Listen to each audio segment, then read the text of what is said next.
sa school, sa pagbubisa eh. Ano? Wala sa school na maling basa eh. Wala kang mali. Very good ah. Basa. Talino ako eh. Yun no, mga idol, nakinig yun naman. Magaling daw siya, matalino daw siya. Talagang taas ng tingin sa sarili. Bilib na bilib, elib na elib, mga idol. So, for today's video and mini vlog, mga idol, baka na-miss nyo lang yung aking magandang boses. Yeah! Joke lang. So, ayan. Sinubukan natin for today's video and mini vlog yung ikaw yung ina for the whole day. Kumbaga, yung gampani ng isang ina ay tunay palang hindi biro, mga idol. Talaga ngayon as of 7:25 na ako nag-edit, nag-voice over. Ramdam na ramdam ko yung sakit ng katawan ko sa maghapon. So yun nga, after natin sinundo yung mga bata dahil si Mrs. may trabaho, ako ang sumundo sa school. Ayan, pagdating namin bumili ako ng sabon kasi nga schedule talaga ng paglalaba. Kasi makakita nyo naman tambak na tambak.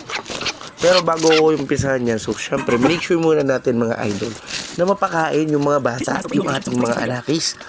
At sa gayoy, di kahit tuloy-tuloy ng paglalaro nila. So ayan, ay ginawa ko naman sila ng toka dyan. Mamaya makita yung rotation yung kanila pagtutungga o pagtulong sa akin. So yun yung nakabawas sa gawain ko. Pero kahit ganun pa man, talagang masakit sa katawan. Bagay ganyan karami ang inyong galabhan na durong sakit talaga ng likod ko na pwersa. Ayan no, 3. Ay ate pa nga po yung i-segregate. Kung makita nyo mga idol, ayan. Habang tayo nagsisegregate dyan, mga idol, at nilalagyan yung washing ng tubig,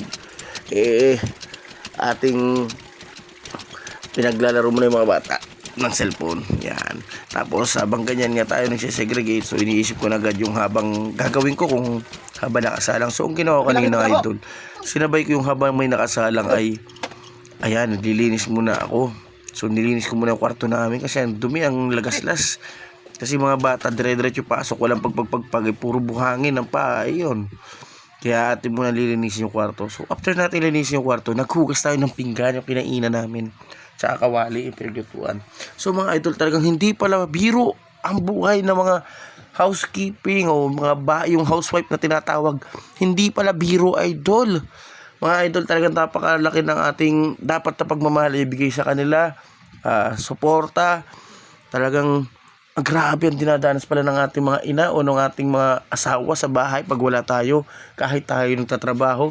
Pero para mas maganda pa kayo, nasa labas tayo nagtatrabaho kasi hindi ganun kahektik yung ginagawa mo eh. O nagkataon lang talagang labaday. Pero hindi, kahit hindi pa man taon ng labaday, talagang maraming gawain bahay. So talaga nakaka-proud po.